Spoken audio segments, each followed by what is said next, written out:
வணக்கம் நண்பர்களே, welcome to my channel CCF உங்கள் cricket with Mister Cocktail Furious. இப்போ நம்ம டிஸ்கஸ் பண்ண போற டாபிக் சென்னை சூப்பர் கிங்ஸோட IPL 2025 squad analysis as well as அவங்களோட பிளேயிங் 11 ப்ரெடிக்ஷனை டிஸ்கஸ் பண்ண போறோம். அது மட்டும் இல்லாமல் அவங்களோட ஸ்ட்ரென்த்ஸ் அண்ட் வீக்னஸும் என்னன்றதை டீடைல்டா அனலைஸ் பண்ணலாம். ஸோ சிஎஸ்கேன்னு எடுத்தாலே வந்து பாத்தீங்கன்னா அந்த ஒரு லெகசின்னு ஒன்று இருக்குங்க. எப்படி நம்ம மும்பை இந்தியன்ஸ்க்கு சொல்றோமோ அதே தான் சிஎஸ்கேக்கும் பொருந்தும். ரெண்டு டீமும் 5 டிராஃபி அடிச்சு வச்சிருக்காங்க. அவங்க ஒரு டிராஃபி அடிக்கிறதுக்கே கஷ்டப்பட்டு இருக்கான். இவங்க என்னன்னா 5 டிராஃபி அடிச்சு வச்சிருக்காங்க. இன்னும் எவ்வளவு வருஷம் போனாலும் பாத்தீங்கன்னா அந்த MIN CSK இவங்களோட லெகசி வந்து பாத்தீங்கன்னா பேசிக்கிட்டே தான் இருக்க போறோம். அதுல எந்த டவுட்டுமே கிடையாது. பட் 6th டிராஃபி சிஎஸ்கேனால அடிக்க முடியுமா இந்த வருஷம்? அதுதான் இப்போ மிகப்பெரிய ஒரு கேள்விக்குறி. சோ அவங்களோட ஸ்குவாடை பத்தி நம்ம டீடைல்டா டிஸ்கஸ் பண்ணலாம். And at the same time Ruturaj Gaikwad 2வது முறையா சிஎஸ்கே வந்து பாத்தீங்கன்னா லீட் பண்ண போறாரு. 2024 அவர் லீட் பண்ண விதம் எனக்கு வந்து கொஞ்சம் டிசப்பாயிண்டிங்கா இருந்துச்சு, to be very honest.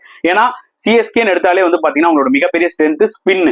Unfortunately Ruturaj Gaikwad வந்து பாத்தீங்கன்னா பெருசா ஸ்பின்னர்ஸை யூஸ் பண்ணல. He was so hesitant to use spinners. அது ஏன்னு எனக்கு புரியல. அவர் ஃபாஸ்ட் போலர்ஸ் தான் அதிகமா நம்பினாரு. ஈவன் டேரல் மிச்சலுக்குலாம் கூட 4 ஓவர் கொடுத்தாரு தவிர ஸ்பின்னர்ஸோட கோட்டாஸ் வந்து பாத்தீங்கன்னா ஃபுல்லா அவர் முடிச்சதே இல்ல சர்டன் மேட்சஸ்ல. அதெல்லாம் எனக்கு ரொம்ப ஷாக்கிங்கா இருந்தது. ஹோப்ஃபுல்லி ஒரு ரீஜெனரேட்டட் ருத்ராஜ் கைக்வாட நம்ம பார்ப்போம் as a கேப்டனா இந்த வருஷம் நினைக்கிறேன் ஃபார் சிஎஸ்கே. ஏன்னா ஸ்குவாட பார்க்கும்போது ஸ்பின் ஹெவியா இருக்கு. சோ மோஸ்டா சேப்பாக்லயும் வந்து பாத்தீங்கன்னா ஸ்பின் கண்டிஷன்ஸா தான் இருக்க போகுது. ஏன்னா நீங்க இவ்வளவு ஸ்பின்னர்ஸ் எடுத்துட்டு உங்க ஹோம் அட்வான்டேஜா நீங்க ஸ்பின் ட்ராக் ரெடி பண்ணாம திருப்பி பிளாட் ட்ராக் கொடுத்தீங்கன்னு வச்சுக்கோங்களேன், கண்டிப்பா சிஎஸ்கே ஸ்ட்ரகிள் ஆவாங்க. ஏன்னா சிஎஸ்கேவோட மிகப்பெரிய ஸ்ட்ரென்த்தே அவங்களோட ஸ்பின்னர்ஸ் தான் இந்த வருஷம். அதுல எந்த டவுட்டுமே கிடையாது. சோ இப்போ டீடைல்டா அவங்க ஸ்குவாட்குள்ள போவோம். சோ நான் ஆஸ் யூசுவல் என்னோட ஸ்டைல்ல batting, bowling, all rounders, wicket keepers, fast bowlers, spinners segregate பண்ணி வச்சிருக்கேன். சோ பேட்டிங் வைஸ் எடுத்துக்கிட்டீங்கன்னா ருத்ராஜ் கைக்வாட் கேப்டன், அதுக்கப்புறம் ராகுல் திரிபாதி ஒரு நல்ல பிக்கு, தீபக் ஹூடா அவரும் வந்து பாத்தீங்கன்னா அந்த ஒரு ஆல்ரவுண்ட் ஆப்ஷன் கொடுப்பாரு உங்களுக்கு. ஷேக் ரஷீதை வந்து இந்த முறையும் எடுத்திருக்காங்க. ஆண்ட்ரூ சித்தார்த் ஒரு young player, Tamil Nadu player. And wicket கீப்பர்ல வந்து பாத்தீங்கன்னா obviously MS Dhoni and Devon Conway as well as Vansh Bedi, நல்ல ஒரு டேலண்டட் யங்ஸ்டர். அண்ட் ஆல்ரவுண்டர்ஸ் எடுத்துக்கிட்டீங்கன்னா நம்ம ஜடு இருக்காரு, சாம் கரன் இருக்காரு, Shivam Dube, Rachin Ravindra, Ravichandran Ashwin and Vijay Shankar, Jamie Overton and Ghosh இருக்காரு. ஃபாஸ்ட் போலிங் டிபார்ட்மெண்ட்ல பத்திரானா, எலிஸ், அன்ஷுல் கம்போஜ், கலீல் அகமது, குர்ஜப்ரீத் சிங், நாகர்கோட்டி, முகேஷ் சௌத்ரி இருக்காரு. ஸ்பின் டிபார்ட்மெண்ட் எடுத்துக்கிட்டீங்கன்னா நூர் அஹமத் அண்ட் ஸ்ரேயாஸ் கோபால். இந்த ஸ்குவாடை பத்தி ஃபர்ஸ்ட் என்ன தாட் வருது உங்களுக்கு? பெரிய ஸ்குவாடுப்பா, அதுல எந்த டவுட்டுமே இல்ல. நிறைய எக்ஸ்பீரியன்ஸும் இருக்கு, யூத்தும் இருக்கு. புரியுதா உங்களுக்கு? பட் ஒன்னே ஒண்ணு மட்டும் மிஸ் ஆகுது. கரெக்டா அந்த ஒரு ஃபயர் பவர் இல்லையே மிடில். ஒரு பெரிய ஹார்ட் ஹிட்டரை எடுக்காம விட்டாங்களோ, பிளேயர்ஸ் லைக் ஒரு மேக்ஸ்வெல் மாதிரியோ இல்ல வந்து பாத்தீங்கன்னா ஒரு கிளென் பிலிப்ஸ் மாதிரியோ ஒரு லிவிங்ஸ்டன் மாதிரியோ அந்த மாதிரி ஒரு பிளேயர் எடுத்து வச்சிருந்தா இன்னுமே டீம் வந்து பயங்கர ஃபயரா இருக்கும்ன்ற மாதிரி தான் நிறைய பேர் ஆக்சுவலா நினைச்சோம். ஓகே, பட் இப்போ நீங்க இந்த ஓவரால் ஸ்குவாட பார்க்கும் போது இல்ல, இட்ஸ் அ டிபிக்கல் சிஎஸ்கே ஸ்குவாடுங்க. நீங்க ஜென்ரலா சிஎஸ்கே ஸ்குவாட பார்க்கும்போது என்ன தெரியுமா தோணும்? மொத்தமே 120 130 ஸ்ட்ரைக் ரேட் தான் இருக்கு. நிறைய வயசானவங்க இருக்காங்க, ரிட்டையர் ஆகிற கேஸுங்கெல்லாம் நிறைய இருக்கு. சின்ன சின்ன பசங்களை எடுத்து போட்டிருக்காங்க. அவங்க எல்லாம் வந்து விளையாடுவாங்களா மாட்டாங்களா, இன்னும் ஒரு 4-5 பேர் எடுத்து வச்சிருக்காங்க. இவங்க எல்லாம் போன டீம்ல மொக்கையா விளையாடுனாங்களே இந்த மாதிரி சொல்லுவோம். ஆனா சிஎஸ்கேவோட லெகசி எப்படி போயிருக்கு? அதாவது வேற ஒரு டீம்ல பெர்ஃபார்ம் பண்ணாதவன் சிஎஸ்கேக்கு வந்தான்னு வச்சுக்கோங்களேன், பயங்கரமா பெர்ஃபார்ம் பண்ணுவான். இதை வந்து பாத்தீங்கன்னா நம்ம காலகாலமா பார்த்துட்டு இருக்கோம். அந்த வகையில தான் வந்து பாத்தீங்கன்னா நான் வந்து திரிபாத்தியா இருக்கட்டும், தீபக் ஹூடாவா இருக்கட்டும், இந்த மாதிரி பிளேயர்ஸ் எல்லாம் வந்து பாத்தீங்கன்னா even though they had a very poor season last 2-3 years in IPL respective teams, இந்த முறை சிஎஸ்கேக்கு அவங்களாம் வந்து பம்ப்டப்பா பெர்ஃபார்ம் பண்ணுவாங்கன்னு எனக்கு தோணுது. பிகாஸ் அவங்களுக்கு ஏத்த ஒரு பிரான்ச்சைசி சிஎஸ்கே தான் நான் சொல்லுவேன். பிகாஸ் உங்களுக்கு அந்த ப்ரெஷர் இருக்காது. அவங்களோட ரோல் என்னன்றதை கிளியர் கட்டா சொல்லிடுவாங்க. புரியுது அவங்களுக்கு? நீ பிளேயிங் 11ல விளையாடுறதா இருந்தா இந்த 7 மேட்ச் நீ விளையாடுவ அப்படின்றத சொல்லிடுவாங்க. அந்த ஒரு எக்ஸ்ட்ரா குஷன் இருக்கும். மத்த பிரான்ச்சைசி மாதிரி எல்லாம் ப்ரெஷர் இருக்காது. நீ 2 மேட்ச் பெர்ஃபார்ம் பண்ணலையா தூக்குடாவன அப்படின்னு சொல்லி தூக்குறதோ இல்ல அந்த பர்டிகுலர் ஃபேன் கிளப் வந்து பாத்தீங்கன்னா உன்னை அபியூஸ் பண்றதோ அந்த ஒரு கேஸே இங்க கிடையவே கிடையாது சிஎஸ்கேல. அதனாலதான் பாத்தீங்கன்னா பிளேயர்ஸ்னால அந்த உங்களோட பெஸ்ட்டை கொண்டு வர முடியுது. மேனேஜ்மெண்ட்டும் பாத்தீங்கன்னா அதுக்கேற்ற மாதிரி ரொம்ப சப்போர்ட்டிவா இருப்பாங்க.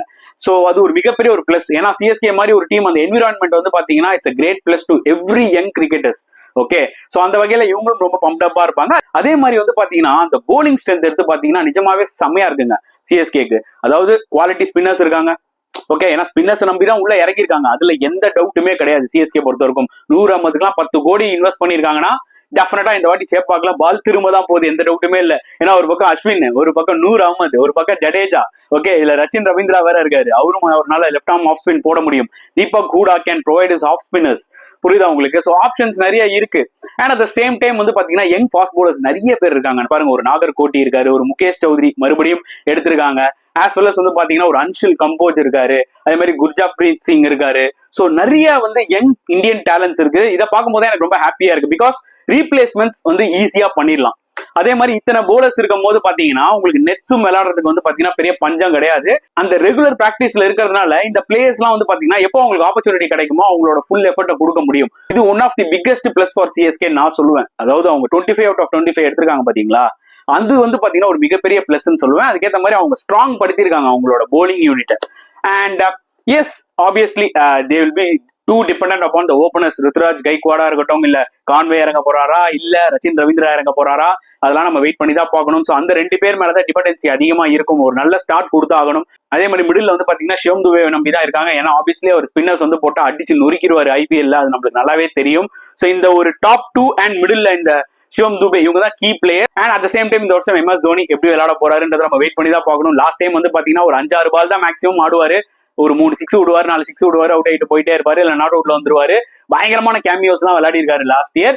இந்த முறை வந்து பாத்தீங்கன்னா அந்த நீ ஆபரேஷன் எல்லாம் பண்ணிட்டு வந்திருக்காரு. இன்னுமே கொஞ்சம் எக்ஸ்ட்ரா பால்ஸ் அவர் விளையாடினா பெட்டரா இருக்கும். நான் என்ன சொல்ல வரேன்னா, லாஸ்டா வந்து அவர் வந்து ஒரு 8 பால் ஆடுறதுக்கு நம்பர் 6 or நம்பர் 7 அந்த பொசிஷன்ல வந்து அட்லீஸ்ட் வந்து பாத்தீங்கன்னா ஒரு 15-20 பால் அவர் அடிச்சே விளையாடட்டுமே. ஏதாவது 1-2 மேட்ச் வந்து பாத்தீங்கன்னா 15 balls கேன் ஸ்கோர் ஈவன் ஒரு 45-50 runs. சோ கண்டிப்பா அது டீமுக்கு யூஸ்ஃபுல்லா இருக்கும்ன்றது என்னோட ஒரு point of view. At the same time MS Dhoni 14 மேட்சும் விளையாடுவாரா, அது ஒரு மிகப்பெரிய ஒரு கொஸ்டின் இருக்கு.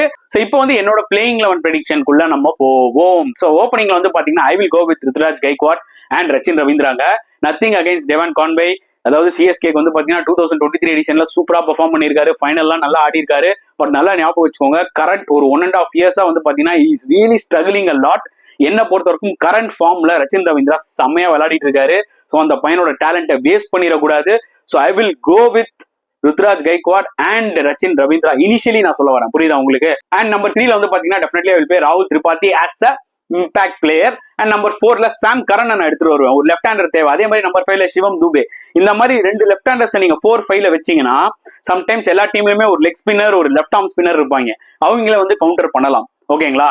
அண்ட் நம்பர் 6ல I will play Deepak Hooda. And number 7ல வந்து பாத்தீங்கன்னா நம்மளோட MS தோனி. அண்ட் நம்பர் 8ல வந்து பாத்தீங்கன்னா ரவீந்திர ஜடேஜா. அண்ட் நம்பர் 9ல ரவிச்சந்திரன் அஸ்வின். நம்பர் 10ல வந்து பாத்தீங்கன்னா பத்திரானா. அண்ட் நம்பர் 11ல I will play Khaleel Ahmed. And impact சப்பா வந்து பாத்தீங்கன்னா I will play Noor Ahmad. நல்லா ஞாபகம் வச்சுக்கோங்க, என்னோட பிளேயிங் 11ல வெறும் 3 ஃபாரினர் தான் இருக்காங்க. அது போதுங்க, ஏன்னா இந்தியன் டேலண்ட்ஸ் நிறைய இருக்கு, புரியுதா உங்களுக்கு? சோ 3 ஃபாரினர் போதும், அதுல எந்த டவுட்டுமே கிடையாது. நூர் அஹ்மத் வந்து இம்பாக்ட் பிளேயரா யூஸ் பண்ணிக்கலாம். அந்த பக்கம் ராகுல் திரிபாதிக்கு பதிலா. சோ 9 பேருக்கும் பேட்டிங் இருக்கு. புரியுதா உங்களுக்கு? அடிச்சு விடுங்கடா அப்படின்ற மாதிரி தான் ஆக்சுவலா இந்த பிளேயிங் 11 இருக்கு. இதான் யோசிச்சு தான் ஆக்சுவலா ப்ரெடிக்ட் பண்ணிருக்கேன். இதே பிளேயிங் 11ஓட சிஎஸ்கே போவாங்களான்றது தெரியாது, புரியுதா உங்களுக்கு? They might go with Devon Conway also. ஒரு டிஃப்ரெண்ட் மைண்ட் செட்ல போலாம். சாம் கரன் கூட ஆடாம இருக்கலாம். ஆனா நான் ஏன் சாம் கரனை இன்பிட்வீன்ல எடுத்துட்டு வந்திருக்கேன்னா, கொஞ்சம் பேட்டிங் ஃபயர் பவரும் தேவை. ரீசெண்ட் டைம்ஸ்ல சாம் கரன் வந்து பாத்தீங்கன்னா போலிங்கை விட பேட்டிங்லயும் நல்லா பெர்ஃபார்ம் பண்ணிட்டு வராரு. ஓகே, IL T20 சூப்பரா விளையாடி இருக்காரு. சோ அந்த ஃபார்ம் அப்படியே யூஸ் பண்ணிக்கலாம்ன்றதான் என்னோட ஒரு பாயிண்ட் ஆஃப் வியூ, புரியுதா உங்களுக்கு? அண்ட் 9 வரைக்கும் பேட்டிங் இருக்கும்போது பாத்தீங்கன்னா பிளேயர்ஸ் ஃப்ரீ ஃப்ளோயிங்கா விளையாடலாம். அது ஒரு biggest advantage for CSK. And அதுக்கப்புறம் பாத்தீங்கன்னா 3 ஃபாஸ்ட் பவுலர்ஸ், கலீல் அஹ்மத் இருக்காரு, பத்திரானா இருக்காரு, அண்ட் சாம் கரனும் வந்து போலிங் போடலாம். ஓகே, அதே மாதிரி 3 டெரிஃபிக் ஸ்பின்னர்ஸ், அஸ்வின், ஜடேஜா, நூர் அஹ்மத். அது இல்லாம ரச்சின் ரவீந்திரானாலையும் வந்து பாத்தீங்கன்னா 2 ஓவர் போட முடியும். பிளஸ் சிவம் துபே வந்து பாத்தீங்கன்னா இப்பெல்லாம் வந்து பயங்கரமா போலிங் போட்டுட்டு இருக்காரு. அதாவது டொமஸ்டிக் மேட்சஸ்லயா இருக்கட்டும், ஈவன் இந்தியா இங்கிலாந்து மேட்ச்ல கூட பாத்தீங்கன்னா சூப்பரா போட்டு 2 விக்கெட் எடுத்தாரு. சோ அந்த வகையில் அவரு கூட ஒரு ஓவர் போட சான்சஸ் இருக்கு. தீபக் கூட கேன் ரோல் இஸ் ஆம். சோ அதனால நல்ல ஒரு ஆல்ரவுண்ட் டீமா இருக்கு. நல்ல ஒரு ஸ்பின் டிபார்ட்மெண்ட் இருக்கு. ஃபாஸ்ட் போலிங்கும் டீசென்டா இருக்கு. அண்ட் இப்ப நான் சொன்ன பிளேயிங் 11 கிட்டத்தட்ட அந்த ஹோம் மேட்சஸ்க்கு ரொம்ப யூஸ்ஃபுல்லா இருக்கும். அவே போகும்போது என்ன ஆகும்னு பாத்தீங்கன்னா நாதன் எல்லிஸ் உள்ள வருவார். ஓகே, நூர் அஹ்மதுக்கு பதிலா நிறைய ரிவ்யூவர்ஸ் எல்லாம் நான் பார்த்தேன், நாதன் எல்லிஸை பத்தி பேசவே இல்லை. எனக்கு ரொம்ப ஆச்சரியமா இருந்தது. நாதன் எல்லிஸ்லாம் வந்து பாத்தீங்கன்னா சரியான ஒரு போலர். ரீசெண்ட் டைம்ல BBLம் வந்து பாத்தீங்கன்னா அண்டர் இஸ் கேப்டன்ஷிப் தான் வின் பண்ணாங்க. சூப்பரா போலிங் போட்டாரு. இன்ஃபேக்ட் லோ டவுன் ஆர்டர்ல வந்து ஈவன் அவரால் வந்து 6 கூட அடிக்க முடியும். ஒரு பவர்ஃபுல் ஒரு டெய்லண்டர்னு நம்ம சொல்லலாம். அதை விட முக்கியமா is a very good bowler, canny bowler. அந்த ஓல்டு பால்ல எஸ்பெஷலி இந்த டெத்ல வந்து பாத்தீங்கன்னா நிஜமாவே Nathan Ellis will provide you lot of வேல்யூங்க. சோ ஹோம் கேம்ஸ் இல்லைனாலும் அவே கேம்ஸ்ல நாதன் எல்லிஸ் அண்ட் பத்திரானா 2 பேருமே விளையாடி ஆகணும். அதுல no doubt at all. CSK want to win away matches. டெஃபினட்டா எல்லிஸ் அண்ட் பத்திரானா விளையாடியே ஆகணும். அதே மாதிரி நிறைய ஈக்குவேஷன்ஸ் சேஞ்ச் ஆகுங்க பிளேயிங் 11ல போக போக. இப்ப நான் சொன்னது இனிஷியல் பிளேயிங் 11. ஓகே, நீங்க பார்க்கலாம் ஈவன் டெவன் கான்வே கூட இன் பிட்வீன்ல வர சான்சஸ் இருக்கு. ஓகே, அந்த மாதிரி கூட அவங்க கொஞ்சம் யோசிப்பாங்க. விஜய் சங்கரை கூட வந்து பாத்தீங்கன்னா வேற ஏதாவது ஒரு பிளேயர் லைக் தீபக் கூட ஆர் பிளேயர் லைக் ராகுல் திரிபாதி அவங்க கிட்ட ரொட்டேட் பண்ணலாம்ன்ற மாதிரி கூட அவங்க யோசிக்கலாம். இதெல்லாம் வந்து ஒன்ஸ் மேட்சஸ் போக போக நடக்கும். பட் என்னோட பெஸ்ட் பிளேயிங் 11 இதுதான். புரியுதா உங்களுக்கு? And at same time in case MS Dhoni 14 matches ஆடுவாரா, அதுவும் ஒரு கொஸ்டின் இருக்குல்ல. அப்படின்னும் போது இன்கேஸ் எம்எஸ் தோனி விளையாடலன்னா கண்டிப்பா நீங்க வந்து டெவன் கான்வே விளையாடிதான் ஆகணும் as a விக்கெட் கீப்பரா. இல்லைன்னா இன்னொரு ஆப்ஷன் இருக்கு, வென்ச் பேடியை விளையாடுவாங்களா. சோ இதெல்லாம் வந்து பாத்தீங்கன்னா டோர்னமெண்ட் நடுவுல இதெல்லாம் நடக்கும். பட் என்னோட பெஸ்ட் பிளேயிங் 11 நான் இப்ப ப்ரெடிக்ட் பண்ணிருக்கேன். உங்களுக்கும் சில கருத்துக்கள் இருக்கும்ல, மறக்காம கமெண்ட் செக்ஷன்ல போடுங்க. அண்ட் ஆஸ் யூசுவல் நீங்க கேட்கிற கேள்வி என்ன ப்ரோ டாப் 4ல சிஎஸ்கே வருமா வராதா?